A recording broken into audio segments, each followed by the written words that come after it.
Good morning, true crime friends. How y'all doing? Today, we are talking Wade Wilson, the penalty phase. Boom, boom, boom. He was convicted last week on a bunch of terrible, terrible charges. And now we get to find out, is he going to go to prison for the rest of his life or is he going to get the unalive penalty? Honey, I have thoughts. I have feelings. But first, like this video, subscribe to the channel. Wade Wilson. So first of all, if you don't know the Wade Wilson case, I have an entire Wade Wilson playlist.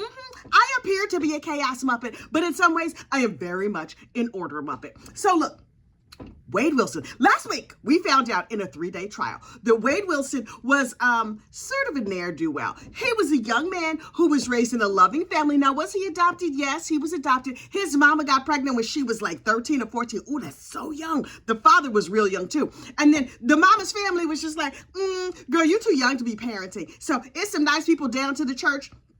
And they're going to take your baby and raise it. And so she was like, okay. So she had the baby and she gave it to the people down at the church. And the people down at the church raised the baby. They had 3 kids. He was raised in a loving home, I guess. Child, I don't know. Anyway, he grew up. Something tells me that Wade was probably trouble when he was young too. If there was some missing kitties and dead squirrels and birds just found laying around the neighborhood, everybody was like, Wade. Anyway, to be clear, I don't want to slander this convicted unaliver. I'm just saying, he seems like he's a troubled young man from way, way back. Anyway, so Wade had a whole bunch of tattoos and he's dating this girl, Mila. Mila has a spa. Now look, insider information. I've been hearing out here in these true crime streets that Mila at her spa might have been part of human trafficking. I don't know that that's true. That's what I heard.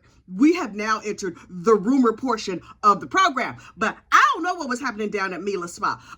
But folks is talking about Miss Mila. So anyway, Wade and his girlfriend Mila, they go to the club one night. Oh, and they dancing, they having a good time or whatever like you do. Okay, that's fine. But then Mila was like, I have a very fancy car and I do not have pockets. So can you please keep the keys to my very fancy car in your pocket while we go over here and have some drinks and dance and stuff? And Wade was like, yeah, no problem. So he puts Miss Mila's keys in his very own pocket and they at the club and they hanging out and then they get into a fight. Apparently they was always getting into fights. You know that couple. Everybody knows that couple. So anyway, Wade goes off and he meets some other ladies at the club and he meets this dude, Jason. So Wade is like doing his own thing. Mila's over here doing her thing. They down at the Buddha. That's the name of the nightclub. And then Wade meets this girl, Christine, and he was like, hey, why don't me and my friend and you and your friend, we gonna go back to Jason's house. And the girls were like, we've had a lot of drinks. Okay, let's go to Jason's house. So they jump in Wade's car.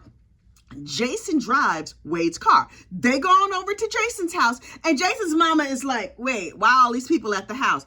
Meanwhile, if this was me, I would have been like, why we at Jason's mama's house? Wait, Jason 35 and he living with his mama? Okay.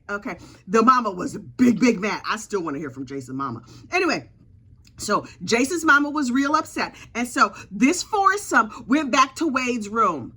What I'm not going to do is go to your room. What are we, 12? Anyway, so they go to his room and immediately Wade Wilson and Christine Melton start doing the oochie coochie. I was like, oh, right there, just right there, immediately straight off the rip. Okay. So Jason and Christine's friend were like, we just going to go outside because ew. So, Wade and Christine get to know one another intimately over and over again. And then they come and hang out with their friends outside and then they keep going back and oochieing each other's coochie. Oh, Lord Jesus. Anyway, and according to everybody, everyone was doing some narcotics. You know that white powdery one? They call it white girl. Anyway, so he was doing the white girl. I mean, he was doing that white girl, but he was also, the little nose candy. Anyway, so they finally, Jason was like, listen, you guys, you have completely messed up my bed and my sheets and everything. That's real nasty. And my mama, she real mad because I got to go to work in the morning or you got to go to work in the morning while y'all get going. And so they were like, okay. So Wade takes his keys back and he gets in the car and he's trying to drive the car. Keep in mind, Jason drove the car to Jason's house. This is when Christine and her friend discover Wade can't drive a stick shift. And so he's revving the engine and making all this noise. And Jason was like, dude, my mom is really mad. I need you to leave like right now.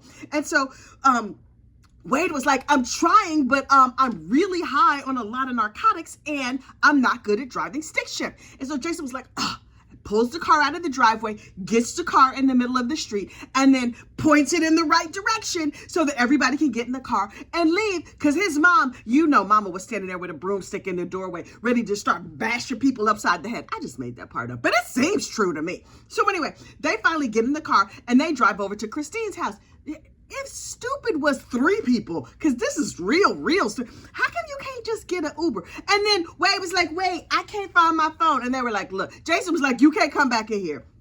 So they go jerking up the street in the Hellcat. I didn't even know what a Hellcat was. I thought that was something you saw down at the zoo. Apparently that's something you can see down at the Dodge dealership. But anyway, so he drives this car very, very poorly across town to Christine's house. And Christine's friend was like, listen, you okay with him? Everything is cool. And Christine was like, we're going to go bump ugly some more and maybe do some more of that narcotics. So girl, you go on to work. I got work tomorrow off. So I had plenty of free time to have, Uchi and Coochie with this random stranger that I picked up at the club. You have such a good time. And so her friend was like, okay, girl, bye. I'll see you later. So they get to know one another over and over and over again, and then they fall asleep. Now, according to Wade, who may not be the most reliable narrator, but this is the story he told his daddy when he thought his daddy wasn't going to tell the police. He got with this girl. They did whatever they was going to do, very adult activities, and then the girl fell asleep, and he was laying there high on drugs, and he was just like, you know what let's do? I think I'm unfortunately unalive her. Now that's what he said happened. He did unfortunately unalive her. He hugged her real tight on her neck till she couldn't breathe anymore. But she was fighting him the whole way because it was all kinds of scratch marks and craziness. And so he was just like, whew, that was exhausting. And then he waited then he was like, okay, me and that Hellcat, I can't drive that car. I'm really not that good at it. So, I'm gonna leave that car alone. You know what? She has keys and I lost my phone someplace in this crazy night. So I'm gonna take her car keys. I'm gonna drive her car, stealing it. Although after you've unfortunately unallowed somebody, stealing is probably the least of your worries. So he takes her car and he takes her keys and he's like, okay, I've had a nice rest, shower, whatever. I don't think he took a shower. He don't seem that clean to me. But anyway, he's just like, okay, I'm going to bundle her up and put her in the back of the car. And then I'm going to go dump her off someplace. And then I'm going to just keep driving this nice car around because, stick shifts are a pain in the neck to drive. And so he went to bundle her up and he had waited too long. Rigor mortis had set in and she was stiff and he couldn't origami her into a shape that would fit in the trunk. So he just left her right there. So then he left. He called up Mila on the phone. Hey, Mila, girl, listen, yeah, I know, I took your car. I'm sorry. Mila's like, give me my keys. Come to my spa. Give me my keys. So he goes over to Mila's spa. He and Mila get into an argument because Mila's like, number 1, where's my car? Number 2, why'd you take my car? He starts beating on Mila and pulling her weave out. It's tumbleweave all over the street. It's a mess. And she's like, what is going on? So all of the people that were around the spot, now it's daylight now. They're like, this crazy dude is over here beating up Mila and her weave is just all up in the parking lot. So you might want to collect it. We're going to collect it for DNA samples or whatever, but we know who did it. So the police show up and they pull over Wade in the parking lot of a Joe's Crab Shack, which made me think, ooh, crab. Anyway, so they were like, hey, Wade, listen, can you get out of the car?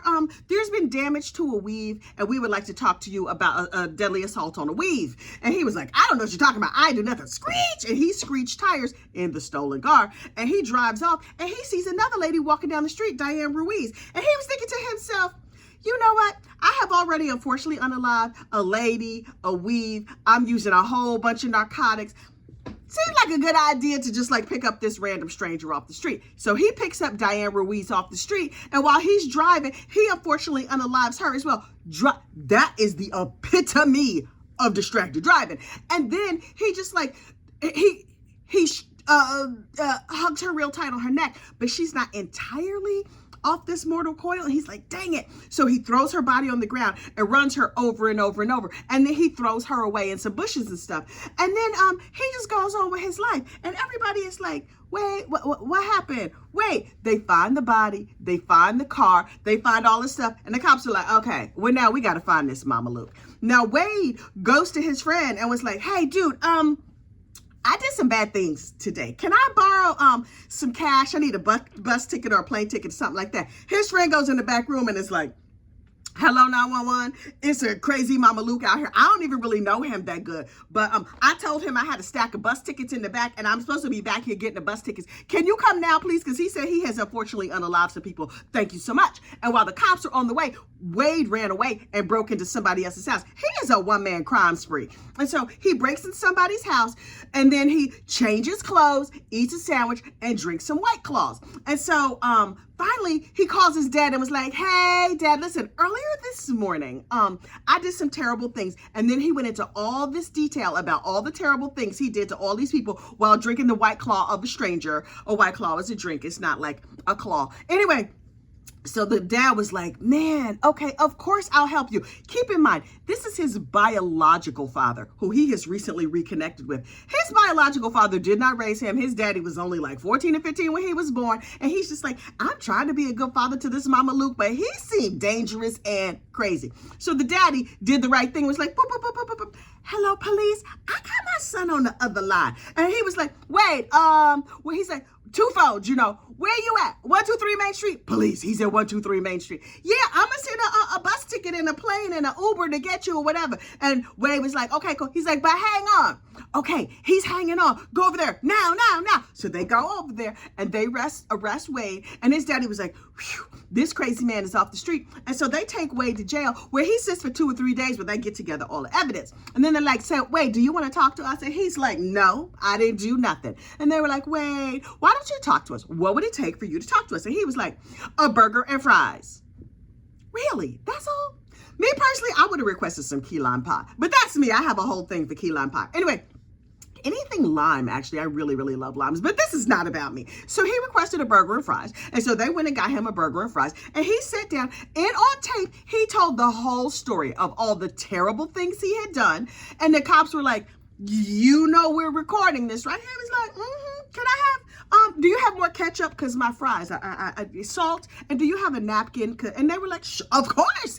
And he went into all this detail, bragging about the crimes that he did. And the cops was like, this is the easiest case we ever had in our lives. This is fantastic. And so Wade stayed locked up. And then when he got a defense attorney, his defense attorney was like, okay, clearly you're out of your mind. So what we're going to do is we are going to try and argue for like, oops and diminished capacity. And you were high. And Wade was like, I don't know, whatever. And then that defense attorney dropped dead. Now listen, I do not think that Wade unfortunately unalived his attorney, although it would not surprise me if he unfortunately unalived his attorney. But I think the dude had like a heart attack or something like that. So they had to get a new attorney to come in and start all over from scratch. So the case has taken a very, very long time.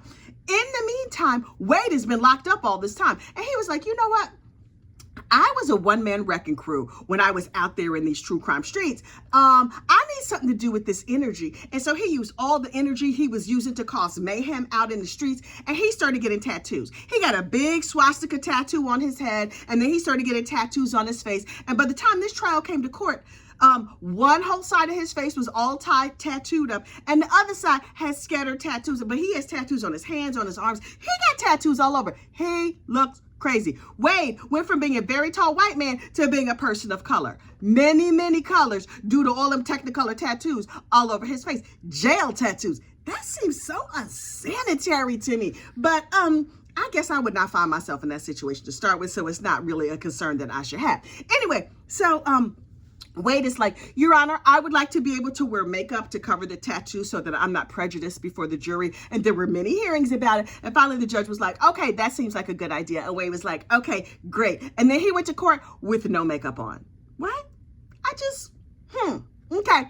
So the trial happened last week, and it was a 3-day trial. The trial went very, very quickly, basically because the defense attorneys asked no questions. Well, almost no questions. They were like, we're going to play the tape of Wade confessing fully to the crime while eating a burger and fries and talking to the police. His defense attorney was like, what kind of fries did you offer him? Did you get him extra napkins? Okay, thank you. No more questions. I was like, what is this defense team doing? What are we doing? The defense was basically not a defense. So as a surprise to absolutely no one, Mr. Wade was convicted. And now we go to the penalty phase. Now, suddenly the defense team has come to life. They were like, right. We knew he was a terrible human being. He was using drugs. But now we have a mitigation expert. And I was like, wait, They're like, yes, he did terrible things, but we don't think he should get an unalive penalty because we have reasons and we have excuses. And we're going to explain them all to you. And the mitigation people are going to come to explain. Now, listen, I like true crime. Mostly because I like minding other people's business. That's number one. Number two, I want to know what's going on in the world. But number three, I love the psychological component of it. It's like, what made him do that? Why did he do this thing and not that thing or whatever? According to the attorney, Flocka was involved. And I was like, Flocka, a skinny Spanish girl? No. Well, while Flocka is the name of a Spanish, like a slang name for a skinny Spanish girl, is also the name of a street narcotic, which is a combination of, listen, I'm not trying to get canceled here. You know, the tubes of you is cracking down on people. But so we're gonna use some coded language here, and I hope you can catch my drift. It's a combination of heroin and methamphetamine. Anyway, so it's a combination of a couple different drugs, and it makes you go real crazy. They also call it bath salts. I love a bath salt, but not that kind of bath salt. Nothing makes me happier than like a nice Calgon Take Me Away bath. You sprinkle it in and you light some candles and you dim the lights and then you lay there in the tub all cozy and relaxed. I think that, and then you hope the dog don't jump in the tub with you. Just me? That happens at my house. Anyway, I think that Wayne was trying to get that Calgon Take Me Away feeling in his mind, but he was doing it from, I don't know if you drink it, shoot it, snort. I do not know how Flocka gets into your body, but he got himself some. And his defense attorneys are going to say his brain was real ticulous because of that skinny white girl, Flocka. And so I'm just like, okay. According to the defense attorneys, they have an expert that's going to come in and explain. Are they going to blame his adoption? Are they going to blame all of this madness on the fact that his mama was a real young teenager, or that he was given up for adoption, or some other thing? Child, it is unclear. I guarantee you what we're going to hear is a lot of psychological witnesses come and talk about the crazy that lives over in Mr. Wayne's brain. And I want to be there for every single moment of it. I want to know all about it. So today, the penalty phase begins, and I will be perched. I will be ready. I will be watching every single moment. And I know you'll be watching it too. In the meantime, like this video, subscribe to the channel, and I will see you tomorrow. Bye.